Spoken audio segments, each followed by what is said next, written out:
Hey guys, welcome to today's webinar.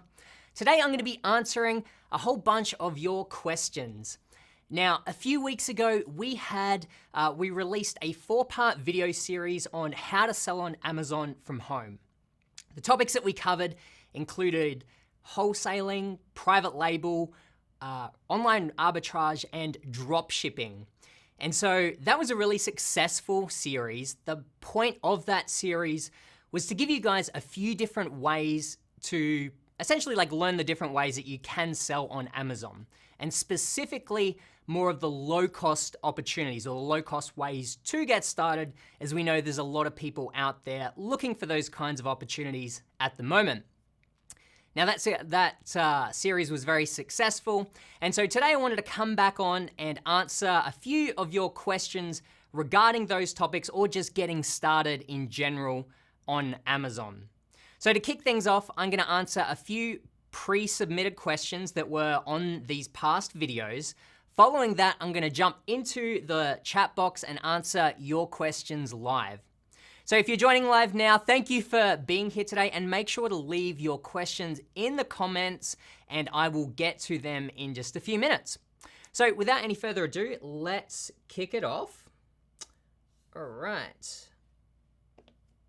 First question here regarding wholesale. I do have a question about wholesale. Let's say I found a product online that has great potential and the manufacturer offers the wholesale option on their website. Should I contact them even if they don't sell on Amazon but only on their website via ads? Can I sell their product or represent the brand on Amazon even if I have no ownership in it? Cool, so good question. What I would say here is that it's nice if the product is listed on Amazon. The reason for that is that you can validate that there's demand for it. So when you're looking for these wholesale opportunities, a very good way to go about it is finding these existing listings on Amazon that are already selling well. Really, we kind of apply that to any sort of method selling on Amazon, is to validate that there's demand there before you go out and sell it. So by having a listing already on Amazon, you can use Jungle Scout or other tools and validate that there's demand there before you set up a wholesale partnership with this company. In terms of whether you can sell or represent their brand on Amazon if you have no ownership, you do need to contact that company and become an official wholesaler of them. You can't just sell, you essentially just need their permission and do need to talk to them about it. All right, next question is from Kyle, which was, wait, so you're sourcing products from the brand rather than the manufacturer. Doesn't that eat into your margins? Any insight is much appreciated. Yeah, so you're spot on, Kyle. The wholesale method does typically have lower profit margins. Essentially, there's a trade-off here when you're comparing it to something like private label. So wholesaling is a lot cheaper and quicker to get started because you're not creating your own product. You can start out with a lower minimum order quantity versus private label, where there's a lot more work to create your own product, and you typically need to order a higher amount. You need to get a brand new listing ranking. There's a lot more work and money involved. So the difference here is that you can get started cheaper and quicker with wholesale. The downside is that you've got less margins. But often what a lot of people find that run solely wholesaling businesses or predominantly wholesale is that because it is easier and a little more hands-off, they tend to have more wholesale products, so they make up more of their revenue across lots of products, versus private label sellers will typically have less with a higher profit margin. Hopefully that makes sense. All right, the next question is, do we need UPC barcodes for selling wholesale on Amazon, or can we just relist our products under the existing ones? So with wholesale, the product already has a UPC barcode. So you would just use the one that is existing with that particular product. And if it has a listing on Amazon, you would definitely just list on that existing one. It's only if you're doing private label and creating a new generic listing that you would create a new listing. All right, so This is great, thank you. What are the steps once you've found the wholesale products and set up a seller's page? How do I upload the products and ship wholesale product into Amazon for stock? So again, you would go in to list a product on Amazon, but rather than creating a new listing, you would search for the existing product, the existing listing, and then you would choose to send in inventory on that listing. Then that just takes you into the create a shipment flow where you're creating your own shipment of sending that product in to the existing listing. Hopefully that gives you a little bit of an idea, but as you see there, we had a Jungle Scout reply there that's got a link to more details on that, on how you go about that. All right, jumping into some online arbitrage questions. How do I check the product eligibility on Amazon if the item that I'm interested to sell in is not listed on Amazon? As far as I understood from the video, I need the ASIN number in order to check eligibility. Is ASIN available for the products not listed on Amazon? So really when you're going about arbitrage, what you're doing here is you're finding products that are listed on Amazon. So you really do need it to be already listed on Amazon, and you go around and you're trying to find like discounted products or like clearance racks where you can pick up the product significantly cheaper or cheap enough that you can then send that into Amazon and still make a profit. There's a substantial difference between the price that you can buy it at and then the price that it's selling at on Amazon. So it would need to be listed on Amazon already. All right, I watched both of the videos, but my simple question is, what's the big difference between wholesale and arbitrage business models? Because I got a bit confused at the end.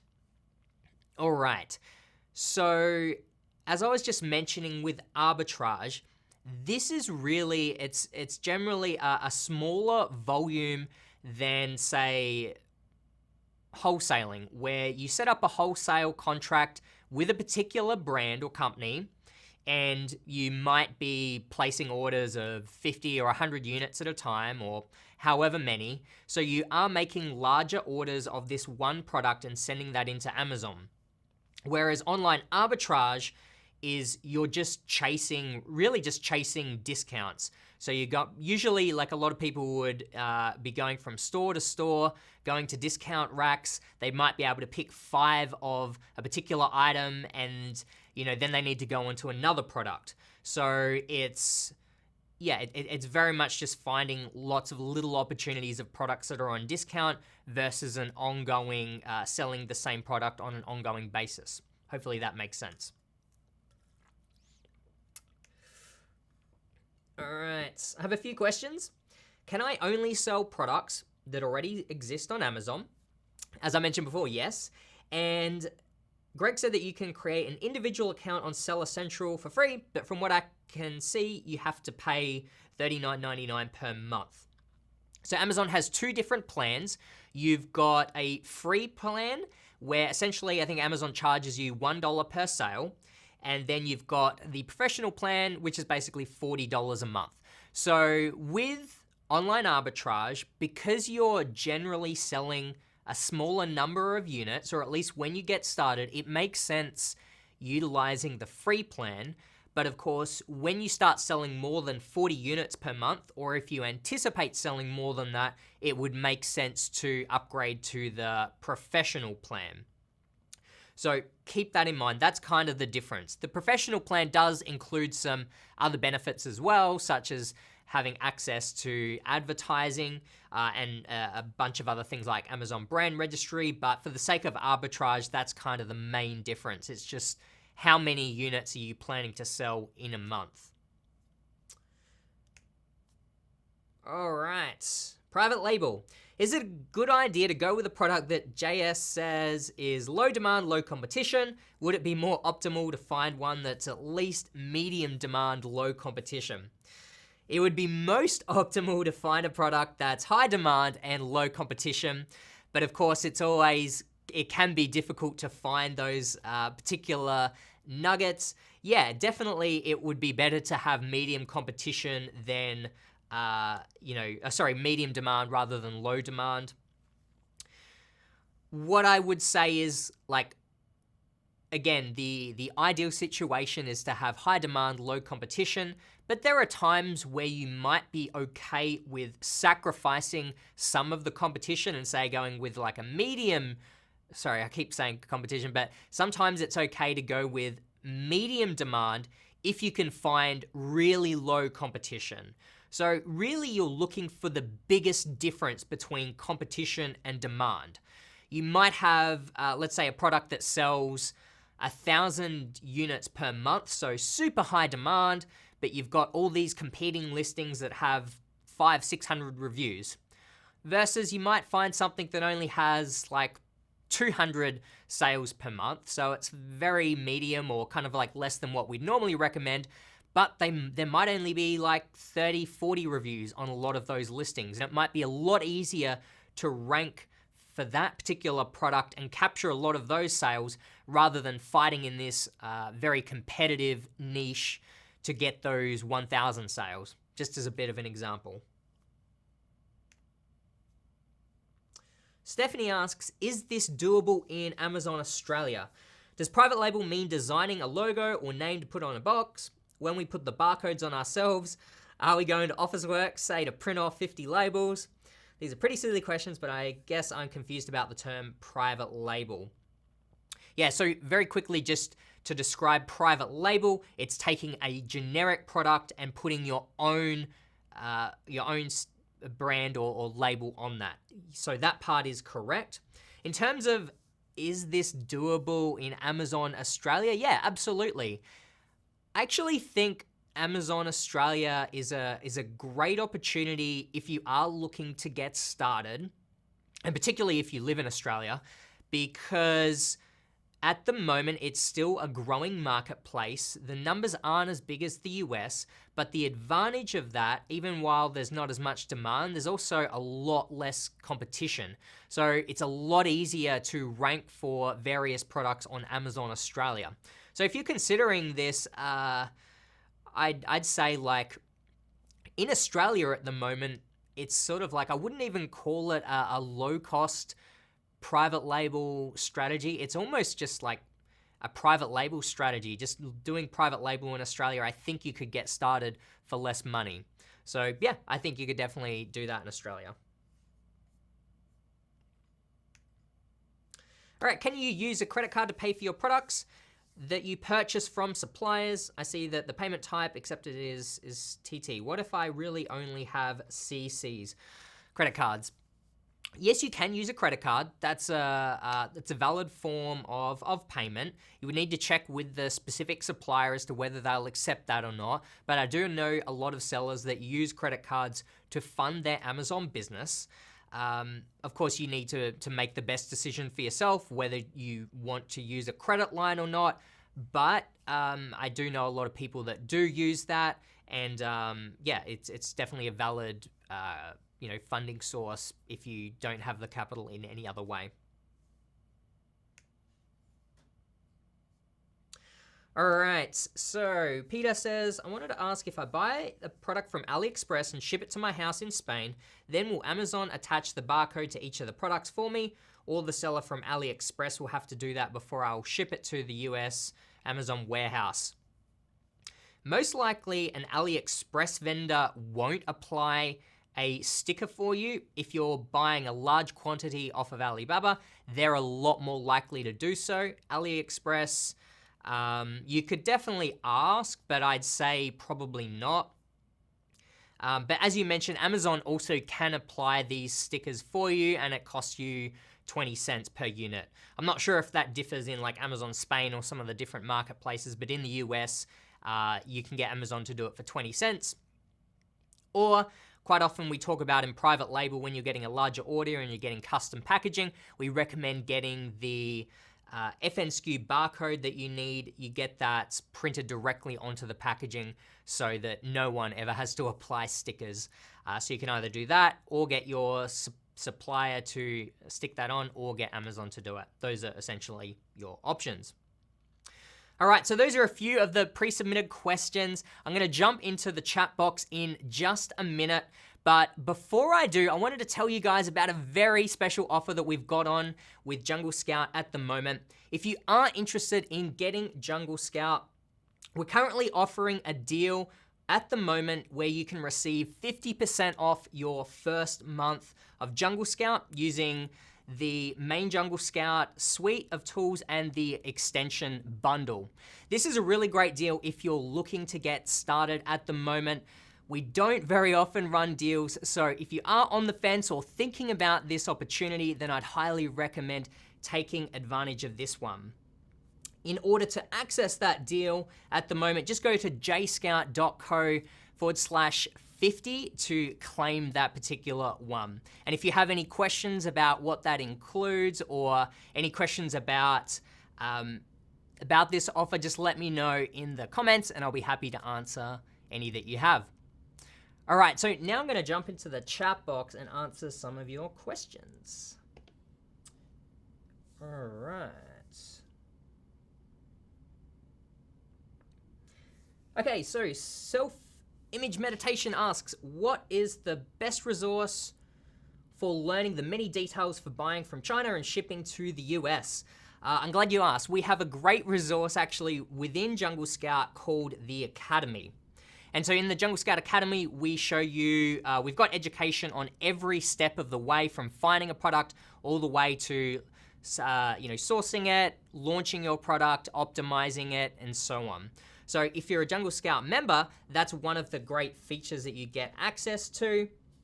To find that one, just come into the Academy and you've got sourcing a product here where we've got a bunch of lessons on that. And then we've also got shipping as well. So definitely check out the Jungle Scout Academy.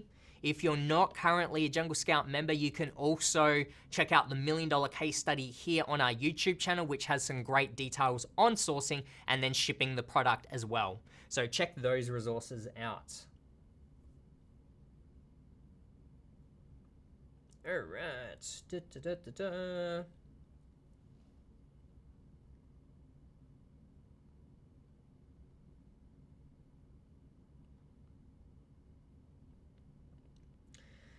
Delon asks, is this live only about private label or will he be speaking about wholesale? I'm really here just to answer any questions to help support you guys in getting started selling on Amazon. So whether it's wholesale or private label, whichever one most interests you, if you've got any questions, drop them in the chat and I'll do my best to answer them. Whoops. The chat keeps moving. All right, Steven asks, are you guys developing an app version of the web app? I don't believe we are currently, but we do appreciate the feedback and the suggestion. It's definitely something that I know many of us would love to have. I don't think it's currently being worked on, but it will definitely take that feedback on.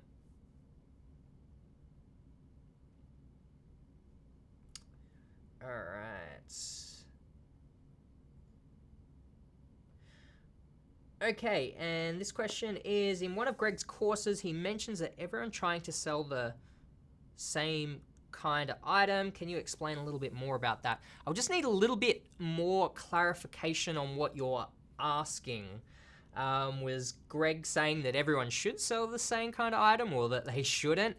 I'd love a little bit more info into what you're referring to there, and I'll try to clarify for you. All right, how to start advertising a newly launched product. Good question. So there's a lot of different ways to go about it. One very popular way is using PPC or pay-per-click advertising. You can do that directly inside of Seller Central. Then some other ways that you can go about this is you can offer discounts on like deals websites. So Jungle Scout has one inbuilt called JumpSend where you can offer your products at a steeper discount. And this essentially helps you increase your sales velocity at the beginning to just get those sales happening. Because really when you're launching a product, you need to kind of get your sales velocity going as quickly as possible. So you could do some giveaways, or you could start out with a lower price and use PPC to push people to that. or instead of lowering your price, you could keep it at a full price and then offer Amazon coupons, which show up as like these little green tags on your listing. So when people are looking through search results, it makes your listing stand out, and people love getting discounts. So it'll say like $2 off or whatever. And so you're offering that same discount that way. And you can just sort of test out which one of those kind of works better for you. But yeah, really whatever you can do just to kind of get those initial sales happening, even if it's at a break-even point or losing a little bit of money. It's important to get those initial sales at any cost, or within reason, because if you don't get those sales quickly, what tends to happen is people end up getting stuck on page 10 or 20 and they just sort of never get past that sort of first hurdle and start ranking on some of their top keywords. All right.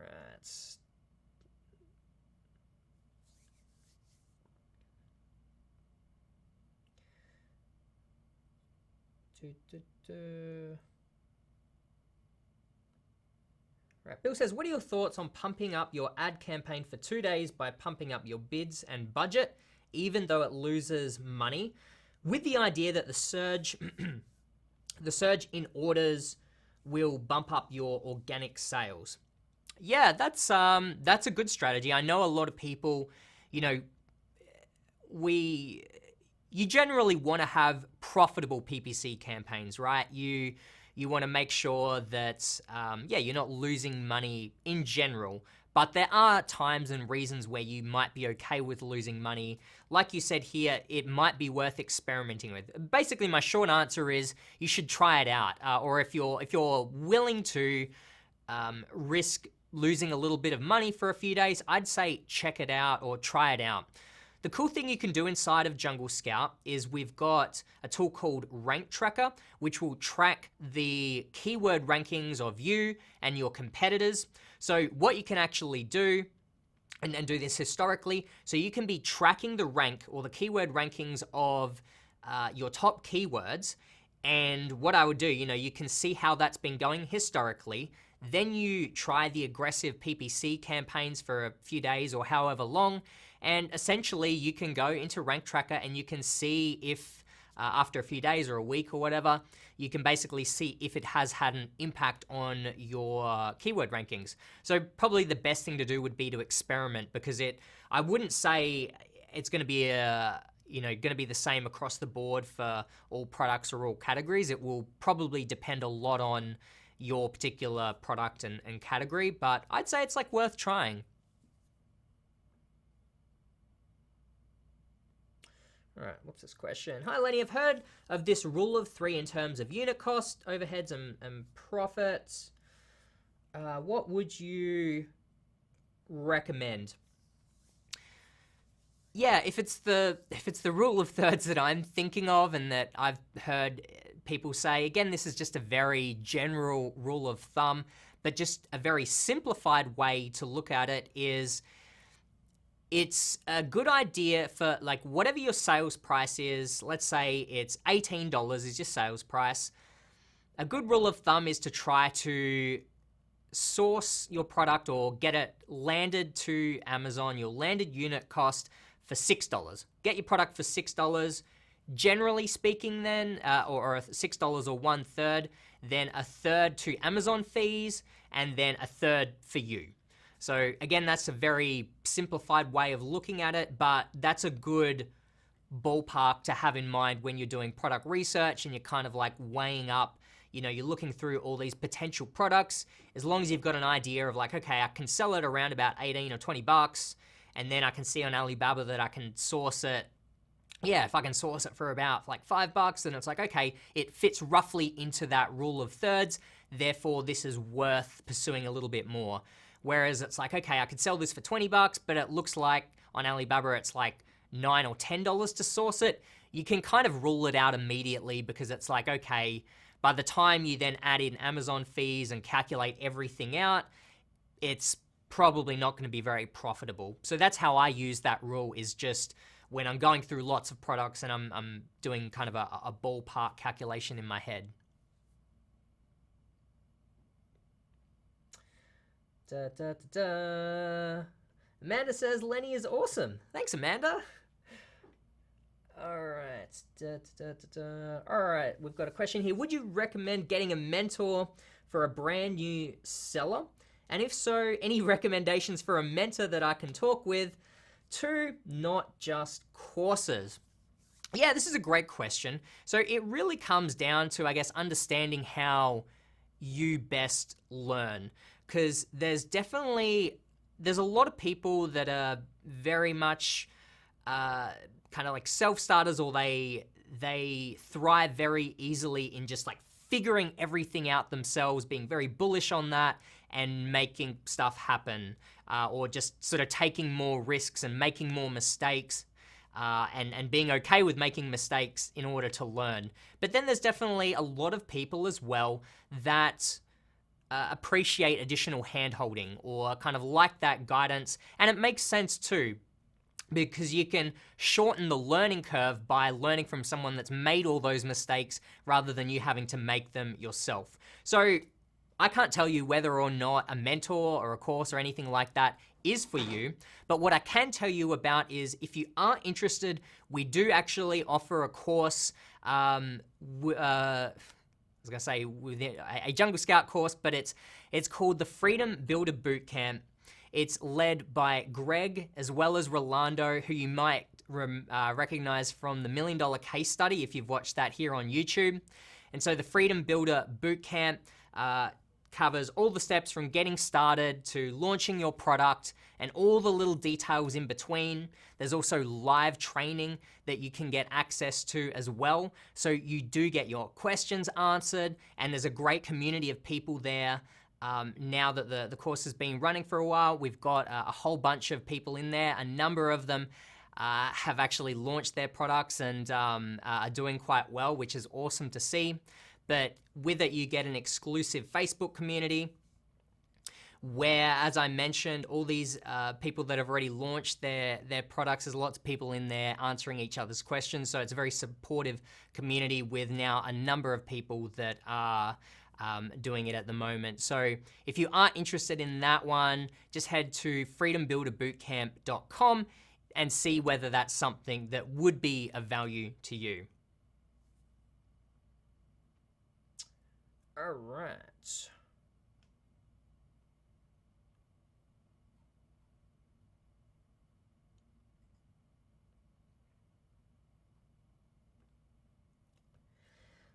All right, Sarah asks, what steps do I need to take to do patent research, specifically for a design patent? Is there a more affordable option than hiring a patent lawyer? Okay, I'm definitely not a lawyer, so I can't give you specific advice to follow, but really the only way to know for sure, or the best way ultimately, is to hire a lawyer. Unfortunately, there's, no one wants to hear that, but there's no other way around it to be sure.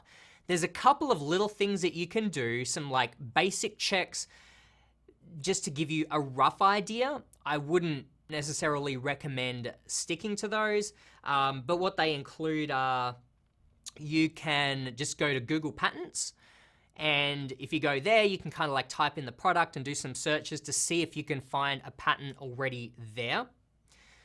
Then you can, let's see, one little check is you can search for that product on Amazon. Typically, if there's any kind of patent, there won't be many people selling that kind of product because, of course, that seller is protecting their patent. So that's one sign that something might have a patent on it if there's not too many other listings selling that product. Also, if you order that particular product or you look at the photos, looking at the Amazon listing itself, quite often they will state if they have a patent on there. And then also if you order the product or you inspect images of the product, quite often or usually they'll have the patent on the actual product packaging. So those are a few ways to kind of check for patents, but again, ultimately the best way would be to hire a lawyer.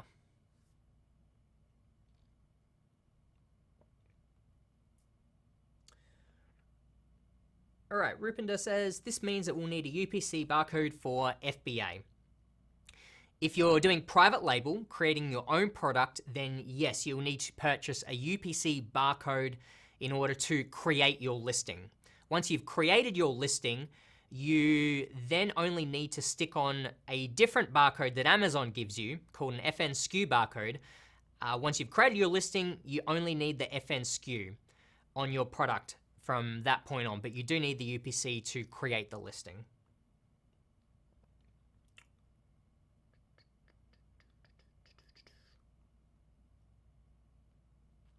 Jerome says, is a PPC campaign necessary when you launch a low demand, low competition product? Generally speaking, I'd recommend PPC campaigns in most situations. Even if it's like got low demand, low competition, that's probably a good time to use PPC, because if it's got low competition, there's a good chance that it'll have low bids, or it will cost you less in advertising for that particular product.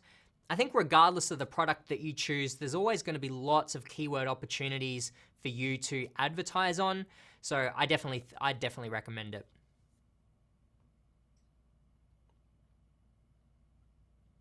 All right. Let's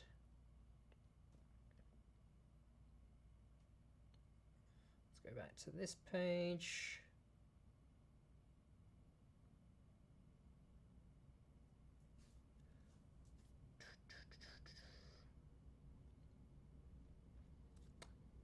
Carl says, is it difficult to ship and list electronic products? And will Jungle Scout produce a video on a how-to video on this topic? Good question. I haven't had heaps of experience with electronic products in general.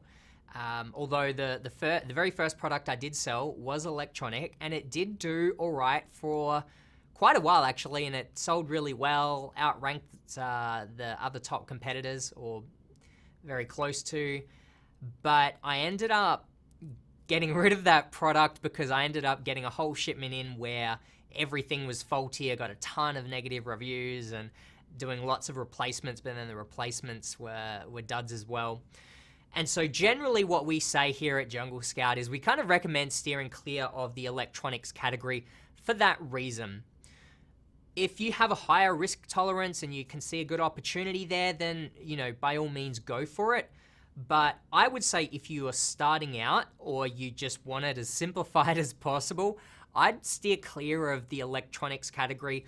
Really any category that has a higher chance of things going wrong, whether that's something that's breakable, it's got a lot more moving parts, such as something electronic, there's just a higher chance of getting returns or things going wrong. That's essentially my advice. You can definitely go for it if you like and you're okay with taking that risk, but those are my thoughts.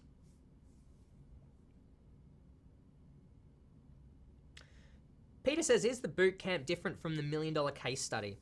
Yeah, so essentially the bootcamp is a more in-depth version of the $1 million case study.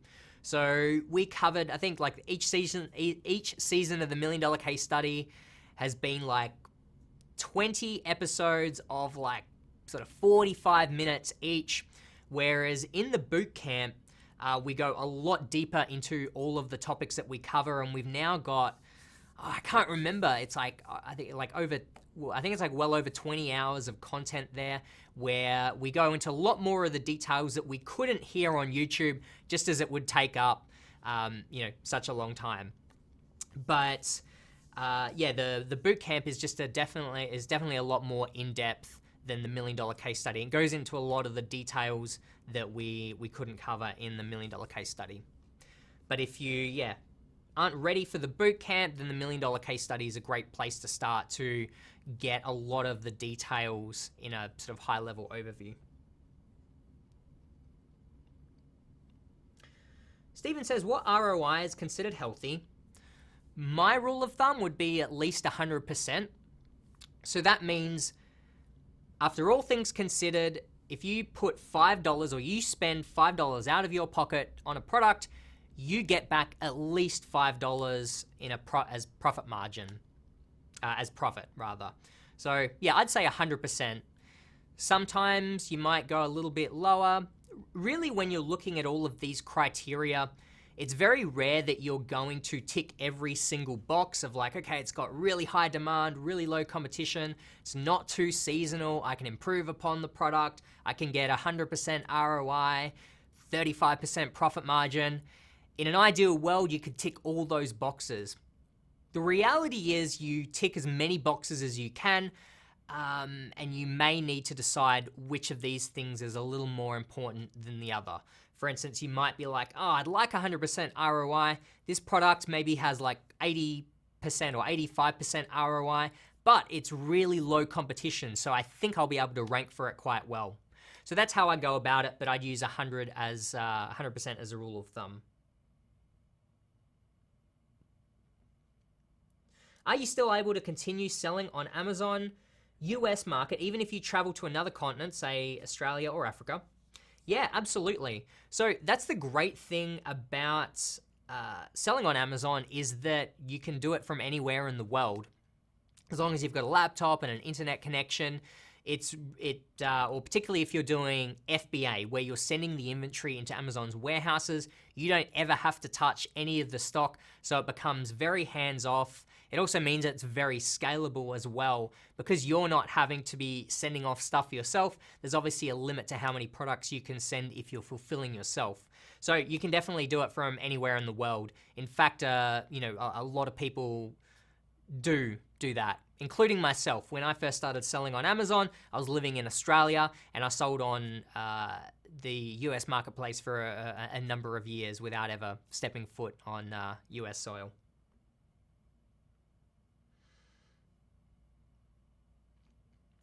Rob asks, any recommendations on running Facebook ads? Good question. It's not something that I've done for an Amazon product before. I know there are definitely people out there that use external advertising and that kind of thing, and it's probably worth exploring, I would say. Really, anything you can do to get additional sales is going to be of benefit.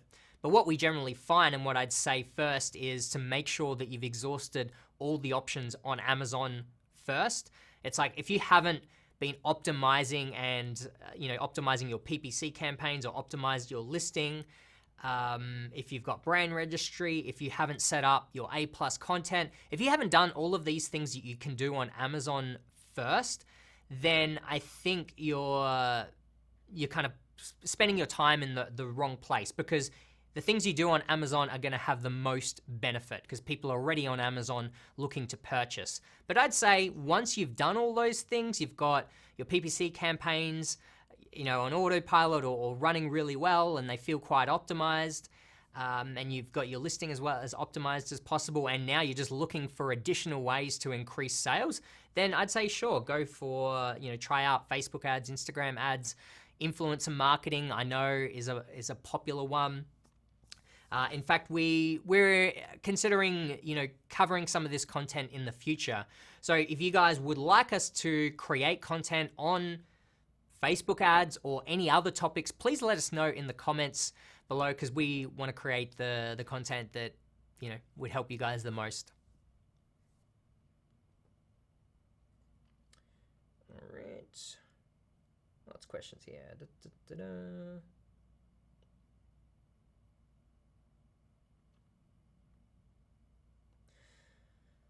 Casey says, as a new seller for FBA, do you recommend shipping products from overseas to your home first so you can do quality control before sending to the Amazon warehouse? What do most FBA sellers do? Usually it's a combination. There are people that send it to their house, but there's also, I think, equally a lot that just send it straight in. I don't know exactly the breakdown, but I know that people do both. Personally, I've never inspected a shipment because, of course, living in Australia, it didn't make sense to send a product from China to Australia, then to the US. It just wouldn't have made financial sense. So I'm a fan of just sending it in. If you want to inspect it first, then I think that's very valid as well, but you don't need to do that. It is popular to send it straight in. The other option you've got is to get a third-party inspection that I would get done in China or wherever your manufacturer is, You can hire these third-party inspection companies for a fee, usually like $200 or $300 or something like that. It'll probably depend on how big your order is and so forth. But you can get them to go in and they do very thorough checks on a significant sample of your shipment. They've got kind of a standard checklist of things that they go through and check. But you can also request that they check specific things for your particular product. Then they give you like a 20-page PDF or kind of report on everything that they checked. They tell you how many items failed and so on. And what you can actually do is when you create an agreement with your supplier, you can stipulate that you're going to get the products inspected and that if it fails the inspection, that the supplier needs to rectify the problem and maybe even pay for a new inspection until it passes. I know that's what we've done with our Jungle Scout products before, and that's been really great. So that's the other option. Rather than you inspecting it, get it done at the supplier with a third-party inspection company. The advantage of this as well is that if there are any problems with it, it's a little bit hard when it's like the product's filling up your garage to actually get this fixed. It's better to get it done before it leaves the supplier. So keep that one in mind. A couple of the more popular inspection companies, there's one called Kima. I don't know if that's how you pronounce it, but Qima. Also V-Trust is another one. And then I think there's some others. Is it Upwind? I can't quite remember, but yeah, there's like a handful out there. If you just look in any sort of Facebook group or do a Google search, you'll find a bunch of others as well. All right, where are we up to?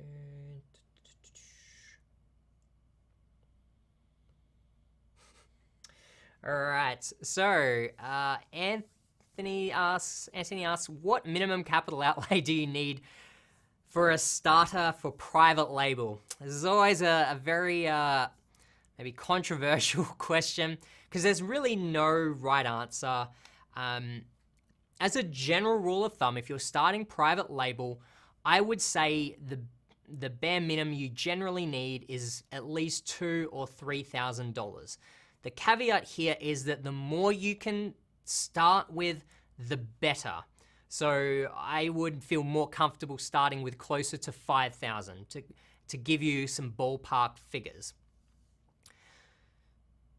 That all being said, in the private label episode of our Work From Home series, I was talking about options there where you get started with an even smaller amount than that.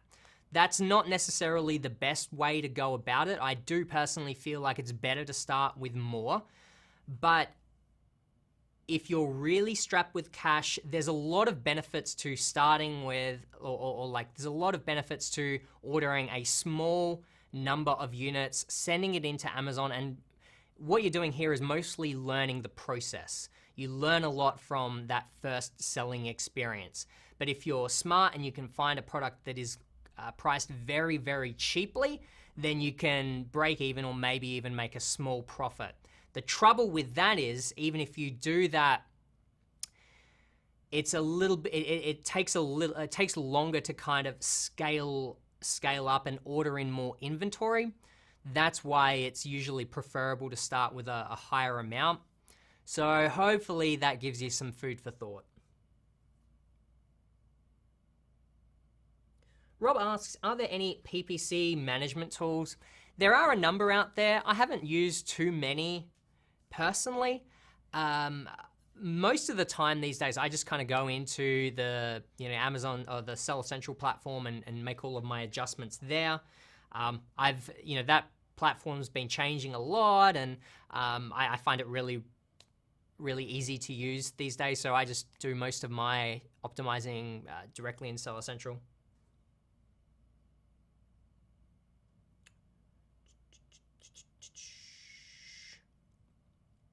Hi Lenny, when should I start PPC? If products are still on the way to Amazon's warehouse and not yet in stock, but I have FBM in stock and ready to sell. My thoughts would just be as soon as you've got stock ready to sell, I'd start advertising. I know when thinking about FBA and sending products in, I know that there's like some people that are in the camp of like, wait till your newly launched product has at least 5 reviews or something like that before you turn on PPC, because when you've got 0 reviews, you're gonna have a very low conversion rate. You're gonna be paying for these clicks, but people are probably not gonna, or a lot of people aren't gonna buy because it doesn't have any social proof. It doesn't have any reviews. So from that regard, I can understand, like, if you wanna save a bit of money, you're better off waiting till you've got a handful of reviews.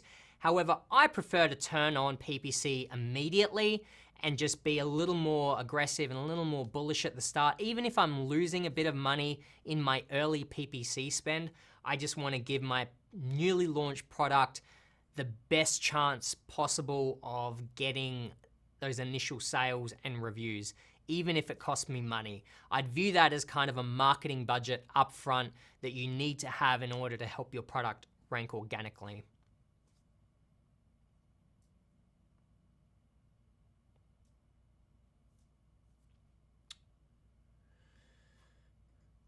Cool. Riss says, I have an existing local brick and mortar private label business and I'm expanding to Amazon. My products are in a high demand, high competition market. Any advice on getting traction and rank? Well, awesome. I think that's a great transition. We've definitely seen a lot more kind of brick and mortars moving on to the online space, whether it's to just, supplement their physical sales or their sort of brick and mortar sales. In terms of competing in a high demand, high competition market, usually what this means is that you need a lot more capital behind you, doing a lot more discounts, lowering your price for a longer period of time. Yeah, doing a lot more discounts, doing a lot more PPC, even at a break even or a loss. So if you've got the money behind you and are willing to be aggressive for quite a while, then it is possible to rank in these sort of high demand, high competition marketplaces. I would then also see, like, what else can you get to your advantage? Do you have any social followings? Or, earlier I said that you're better off focusing on Amazon first before going into external advertising or looking at other ways to drive traffic. But if you're going into a high competition marketplace or market, then I would recommend seeing what other avenues or however else you can drive traffic to your listings.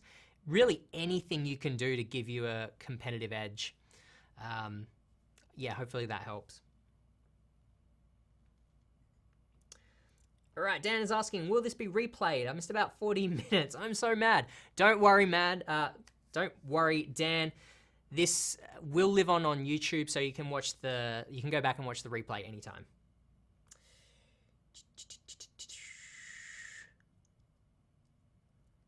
Let's see. What if some products?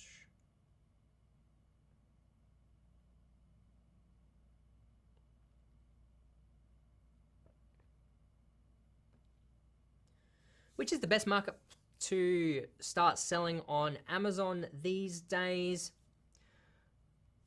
So the way we usually look at it is sell in the marketplace that you feel most comfortable in. If you live in a country that has an Amazon marketplace, it might be easier for you to get started there as you understand your country's, tax laws and the legal side of things. If you live in a country that doesn't have an Amazon marketplace, then I'd usually recommend the US, just as it's the largest marketplace and there's a lot of demand there.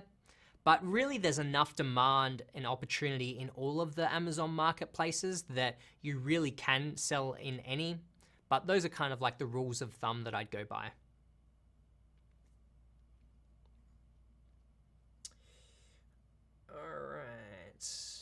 Mansour says, how to properly assess competition based on the Jungle Scout extension.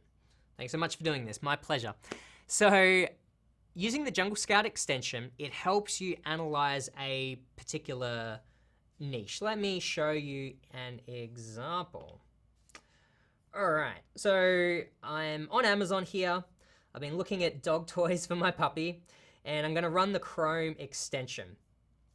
So, how to analyze competition. Let's see. Let's go look at the reviews. So the reviews are the main thing that I'm looking at when it comes to competition, and I'm looking at the first page of results, namely the top 10 or 15 results. So ideally what I'd like to see here in the top 10 is that I'd like to see at least 3 to 4 of these, or like at least like maybe half of them, like 4 to 5 listings are under like either 50 or 80 reviews, maybe under 100. So I'd like to see, yeah, a large number of these listings are, you know, under 50 or 80 reviews. Then if there's like 1 or 2 that are like between 1 to 200, that's okay as well. When it starts creeping past that, where you've got listings that are like 4, 5, 600, 1,000, that's when it's starting to become quite competitive. If there's like one listing that's got like 500 reviews, I'd still consider it, but what I would look at is the number of sales and the distribution of those sales, okay? As a general rule of thumb, we say look for at least 3,000 sales in the top 10 listings on average. That's approximately 300 sales per unit, per listing. So if you've got at least 3,000 sales here, I would look at the one listing that has a high number of reviews. Let's say this one listing has 500 reviews. I'd say, what percentage of the sales do they get? If they get like 1,000 sales per month, and then all these other listings only have 100 sales, for instance, or 50 sales, then I would steer clear of that niche, because it's clear that the competitor that has the most reviews is dominating most of the sales. If, however, they've got 500 reviews, but the sales are still fairly evenly distributed, maybe they've got a little bit more, maybe they've got like 400 sales, but all of the other listings have, 300 sales, then I'd be okay competing, because you can see that other listings or other spots in that top 10 are still getting sales. So that's how I would go about it. Hopefully that gives you a bit of an idea.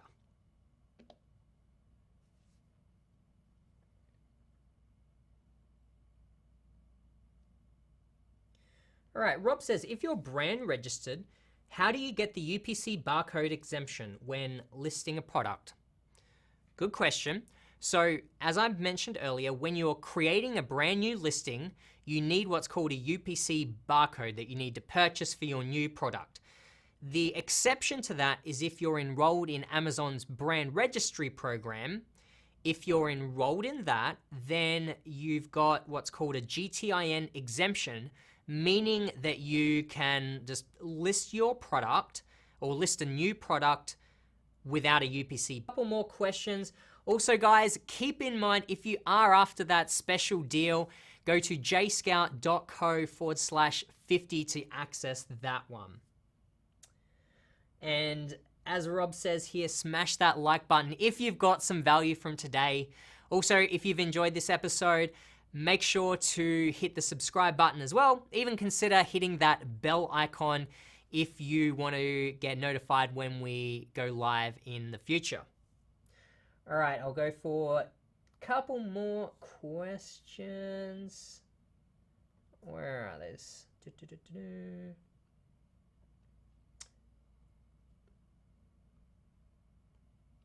Okay, Dan asks, can I sell the same thing that Amazon sells? Yes, you can sell the same type of product. So I'm going to assume you're talking about private label. You can see a product that Amazon is selling and say, I want to sell my own private label version of that product because I can see that that's doing well. Some people believe that you shouldn't compete against Amazon when it comes to private label. However, from our experience, Amazon doesn't give themselves an advantage in the private label space. And so you can absolutely sell against Amazon. or sell your own product in competition with Amazon's version, what we've found in more instances actually is that it can sometimes be less competitive because unlike an FBA or a private label seller, Amazon isn't in there like checking their competition and trying to optimize their listing. Quite often their listings can be very basic and they don't really care. It's more like their listings have just been set and forget, compared to an FBA seller who's going to be eyeing you off as new competition and trying to combat that. So yeah, you can absolutely sell in competition against Amazon when it comes to private label. All right, so seasonality. I'll answer this one. So last question, Kunal says, what do you think about seasonality of products? If I find a good summer product right now, should I work on launching it and let it sit on Amazon or wait until next summer? If you're considering selling a seasonal product, I wouldn't suggest sending it into Amazon and waiting for that season to come about, because you're gonna get hit with monthly storage fees. You'll also get hit with long-term storage fees for having product that's just sitting and clogging up Amazon's warehouses. If you do want to sell a seasonal product, you're best off doing this or sending it in when it's coming into that particular season.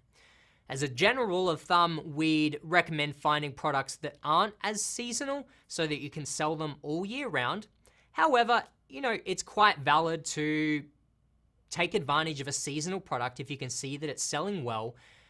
Just know that it's very tricky to accurately estimate how many products you need to send in.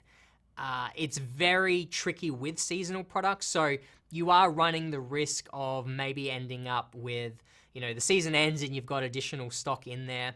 But if you're comfortable with taking that risk, you can make some good profit in that during that season. But then, of course, think about if this is a long-term business, what are you going to do to generate revenue for the rest of the year? So maybe you might sell a couple of seasonal products, but find some products long-term that you can sell all year round. So just some different things to think about. All right, guys, I'm going to wrap it up there today. I hope this has helped you get some ideas and strategies around how to sell on Amazon from home. Again, make sure to like this video. Give me a thumbs up if you've enjoyed it and gotten some value. Also hit subscribe if you'd like to see more videos like this. If you're interested in our Jungle Scout offer of 50% off the first month, head to jscout.co/50 to check that one out. I'm not sure how much longer we're going to be running that deal, so make sure to head over there soon if you're thinking about it. All the very best with selling on Amazon, and I'll talk to you guys later. Bye-bye.